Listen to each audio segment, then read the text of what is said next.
Good evening, Philippines. This is Mike Padua, and we are back to our latest analysis. This is for today, late Wednesday evening until Friday, August 10 to 12, 2022. And this is brought to you by Typhoon2000. Let's begin with our update. Here's the latest GovSat that we issued this evening. And as you can see, Tropical Storm Mulan has made landfall over the northern tip of Hainan early this morning, and it passed also the southern tip of Malaysia Peninsula in southern China, and it's now in the vicinity of the Gulf of Tonkin, preparing for its final landfall over northern Vietnam within the next couple of hours. So this large monsoon depression, as classified by the Joint Typhoon Warning, but Japan Meteorological Agency, the United Nations Regional Specialized Meteorological Center in Asia, has upgraded this into Tropical Storm Mulan, and with winds of 65 kph, moving west-northwest at 15 kph. And it has an atmospheric pressure of 996 hectopascals, or 996 millibars. Now, this large depression or tropical storm continues to draw the southwest monsoon across the whole of the South China Sea and the West Philippine Sea as well, and it's only affecting the coastal waters of western Luzon, while the rest of the Philippine Islands will remain fair, with afternoon or evening rain showers and thunderstorms.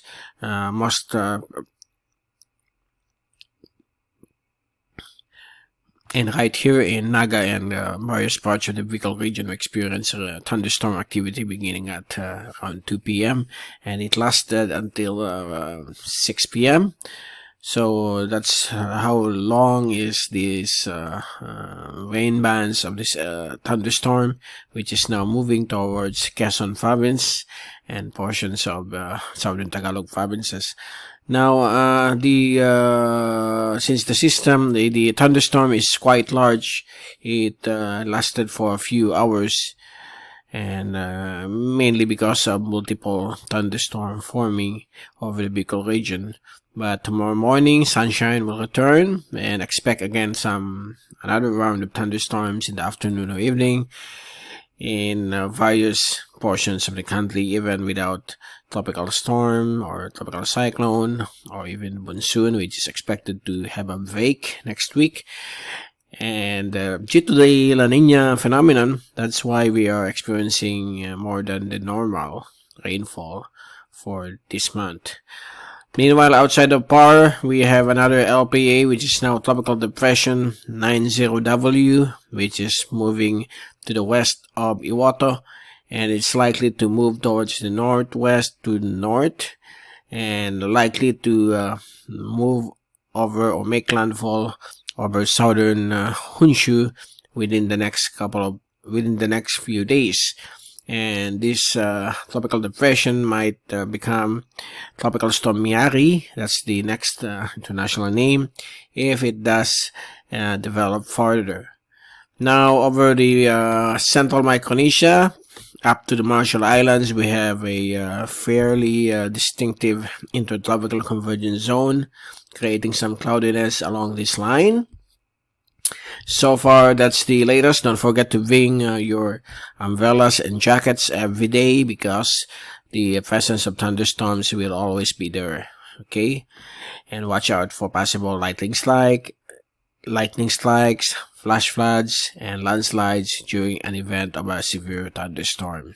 And also small twisters, or what we call as a gasnado, or an EF1 tornado, if ever there's a very strong or severe thunderstorms happening in your respective areas. Now let's take a look at the zoom. Now let's take a look at the fast animation. There you go. This is now Mulan making landfall.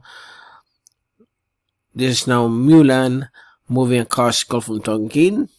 Expected to make landfall over northern Vietnam in the next couple of hours or next few hours, and the southwest monsoon remains over the waters of the western Luzon area and the West Philippine and South China Seas, And here comes tropical depression, or tropical depression 90W, lingering to the west of Iwato. As we take a look at the windy.com satellite animation, as you can see, those dark red are thunderstorm clouds. There are some moving across the zone, particularly as of this evening, affecting Quezon province. And if we take a look at the track of the Japan Meteorological Agency, both of them are moving away from our country. Now let's take a look at the rain forecast for the next 3 days until Saturday. So every afternoon, expect isolated to scattered rain showers and thunderstorms, just like this map. Okay, this is for tomorrow afternoon, Thursday, and on Friday afternoon we will still expect more thunderstorms in various sections of the country, as well as on Saturday afternoon. And before we leave you, here's the latest global tropics hazards and benefits outlook from the Climate Prediction Center of NOAA, valid for the next 2 weeks, issued every Wednesday. And for week 1, valid August 10 to August 16. The Philippine Islands will be back to fair weather status, with a high probability of a tropical cyclone formation over the South China Sea or West Philippine Sea. And this is now the tropical storm Mulan, which made landfall over southern China a few hours ago. So this came through, okay? And if you take a look on the second week, valid August 17 to 23, it looks like the Philippine Islands will be quiet, with a possibility of below average rainfall at moderate or 50% chance across the Philippine Sea up to the Mariana Islands and portions of Micronesia. So let's have a great so there you go. That's the latest from the Climate Prediction Center, showing the possible weather situation for the next 2 weeks. But so far so good. Nothing to worry. Although there's one model, the American model, showing a tropical cyclone passing over central Luzon, but it is definitely at 0% probability as of this time, because the European model doesn't show anything. Okay. So we will keep you updated if there's a new development on those reliable models. So far, that's it. That's the latest for this Wednesday evening, and we will return on Friday to give you more updates on the weather from Typhoon 2000. This is Mike Padua reporting. Stay safe always, be #WeatherWiser, and thank you so much for watching our channel.